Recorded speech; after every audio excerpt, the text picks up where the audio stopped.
fuori di quello tutto il resto si può predare, si può prendere quel che si vuole. Si mantiene il rispetto di chi appartiene alla società criminale, ma fuori è campo libero. Dal punto di vista del mercato, la società criminale ne ha molto di più di una società civile, ovviamente. E come si fa allora, si chiede Colombo, visto che il mercato tira a creare società criminali o comunque a legittimare chi si arrangia, come si fa a restituire credibilità e senso alla società civile? Bisogna creare dei modelli culturali, dice, più accettabili di quelli delle società criminali.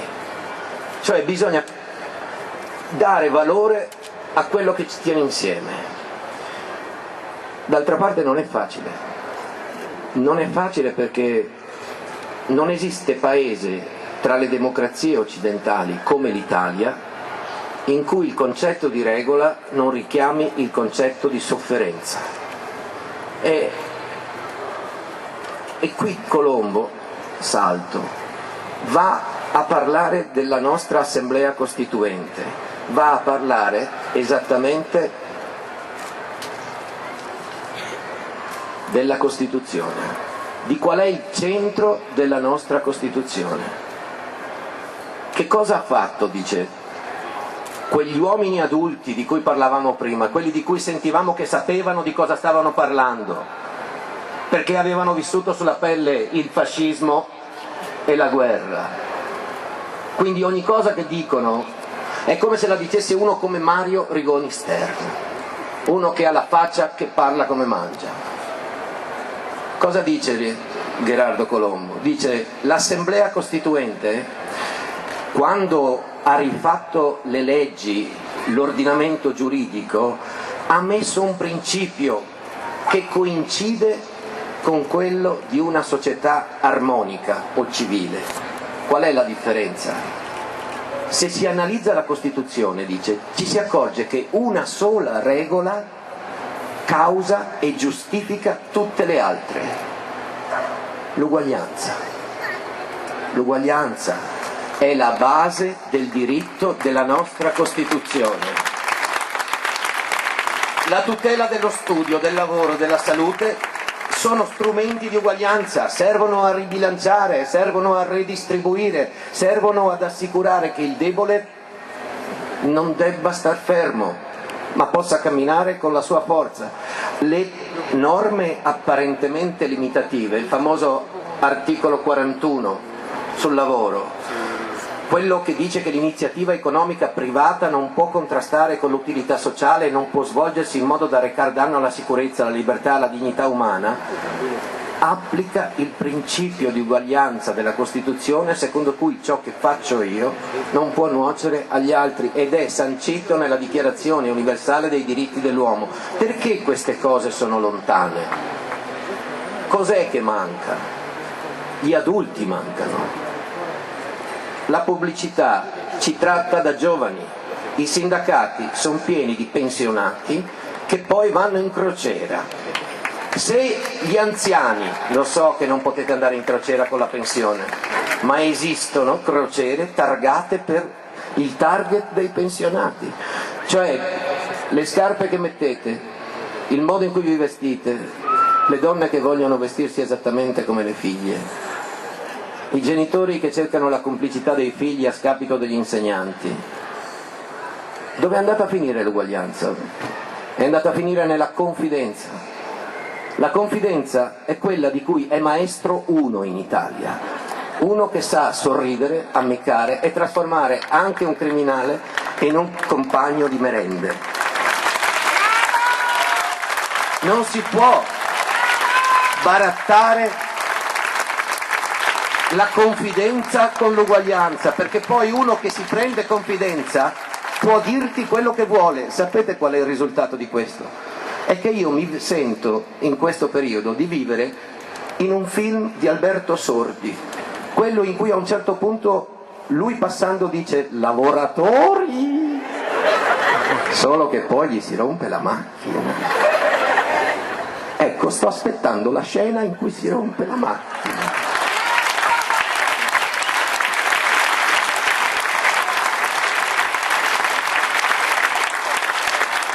Ma credetemi, non ho nessuna fiducia nel fatto che si possa rompere la macchina aspettando che le succeda qualcosa da sola. E quello che deve succedere lo possiamo provocare solo se, invece di calendarizzare il nostro tempo soltanto sulle scadenze elettorali, se ridiamo alla politica il senso della partecipazione nel trovare delle cose concrete su cui ci sono delle regole non scritte che ci differenziano da una società criminale, e su queste regole potete e possiamo trovare l'accordo con molte persone che poi in cabina elettorale votano dall'altra parte. È indispensabile che una specie di investimento venga fatto verso il futuro, e per questo hanno chiamato me, per questo credo che c'entro, perché come dice Milani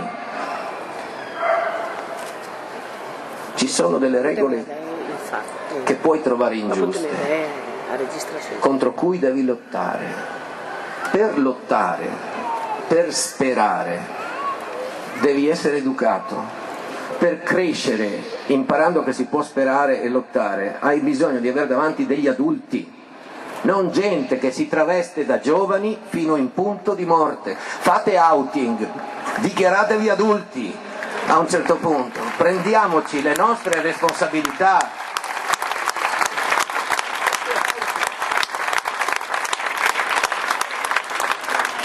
Ecco, chiudo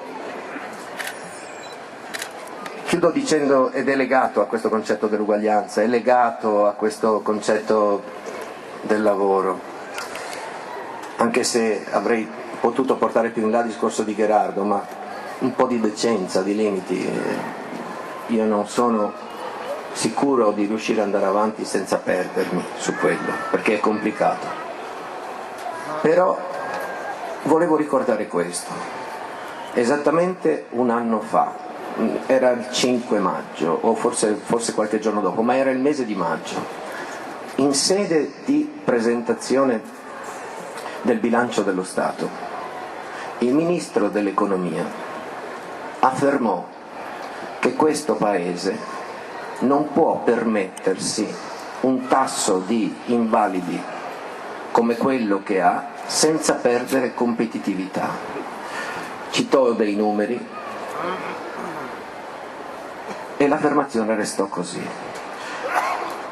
Ora, citare e mettere in rapporto la competitività di un paese con l'invalidità senza fare distinzioni tra invalidi e falsi invalidi, spero sia stata una svista, ma temo che non sia così, perché in generale per chi fa un calcolo economico la differenza non si vede. Sono ben chiari i costi di una società. Quello che non è più chiaro sono i benefici, perché i benefici non sono numeri, si devono calcolare in un altro modo. Ma se io non sto così bene, se io penso così male, e questo sentimento sono sicuro non è soltanto mio, allora evidentemente i benefici non sono sufficienti. Allora su questo c'è qualcosa che possiamo e dobbiamo fare, non solo sul piano dei costi, ma proprio sul piano dei benefici. Come dedica a quella dichiarazione incauta del Ministro dell'Economia dello scorso anno, e anche per compensare il fatto che all'inizio di questa, cioè prima mentre ascoltavo voi sul palco, a un certo punto abbiamo chiesto un minuto di silenzio e abbiamo resistito 30 secondi, che è la media di un bambino di attenzione. Se fossimo adulti, un minuto di silenzio sarebbe un minuto. Ora, tutta questa mancanza di resistenza e di forza da parte nostra è evidente, come è evidente che chi ha fatto la Costituzione di resistenza ne aveva un'altra. Ecco. Allora, indegnamente e teatralmente, per staccarmi da quello che ho fatto, chiudo con una lettera. contabile, ufficio INAIL di Treviso. Egregio direttore, per quello che mi avete chiesto di raccontarvi di come mi è successo il mio incidente sul lavoro, allora scomincia così. Quel giorno, quando che ho arrivato al cantiere, ho visto che il vento aveva fatto volare molti copi dal tetto, molti tegoli, insomma. Allora ho messo sopra il tetto un travo con una carrucola e ho tirato su 3 casse piene di copi. Quando ho finito di aggiustare, mi ho accorto che sul tetto mi hanno avanzato molti copi. Allora ho usato una cassa, ho fermato la corda sotto, sono tornato su per impennare la cassa nuova di copi. Poi sono venuto basso e ho mollato la corda, ma la cassa nuova era più pesante di me. Allora, prima che me ne accorgo, la cassa ha cominciato a venire basso, ma io, egregio direttore, andare alto. Allora ho cercato di tenermi, ma niente. Intanto che andavo a metà strada, ho sbattuto sulla cassa che veniva bassa. Spalla a sinistra, egregio direttore. Ma intanto ho arrivato in ultimo e ho sbattuto la testa alla canaletta della gronda rotta. La canaletta, non la testa. Ma soprattutto mi ho schiacciato 8 diti dentro il rocchetto della carrucola. Io... Allora,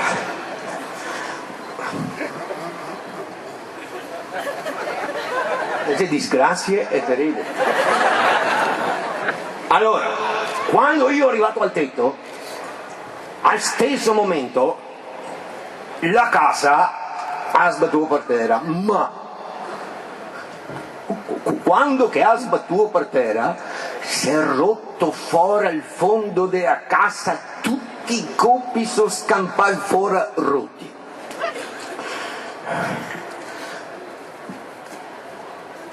Allora è successo che, siccome la cassa aveva diventato lesiera, ignorante, lesiera, ma io, egregio direttore, pesante compagno del primo, e allora ho precipitato basso tutta velocità verso il terreno, ma a metà strada ho incontrato la cassa che saliva, polpaccio, cossia, culata a sinistra, egregio direttore, ma quasi non mi sono neanche accorto del male, perché un attimo dopo sono atterrato proprio sopra i tegoli rotti che mi hanno maccato fuori dappertutto. Dal dolore mi stava venendo un svenimento, ma il più grave è successo allora.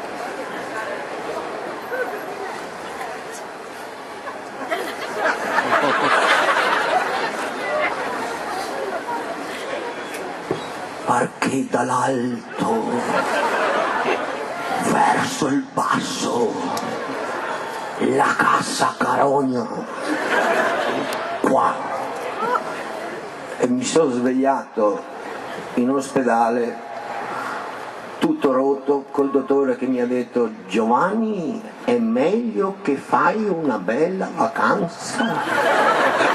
Io Volevo soltanto dirvi, lavoratori del 1° maggio,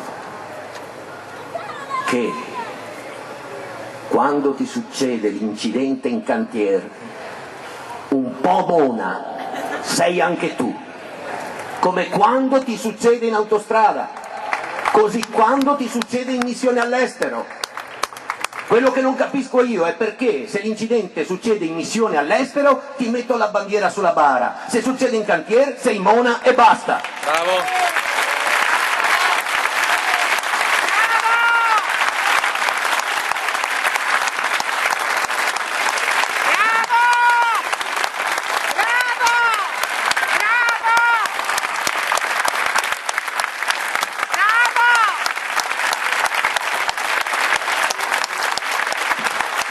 Grande.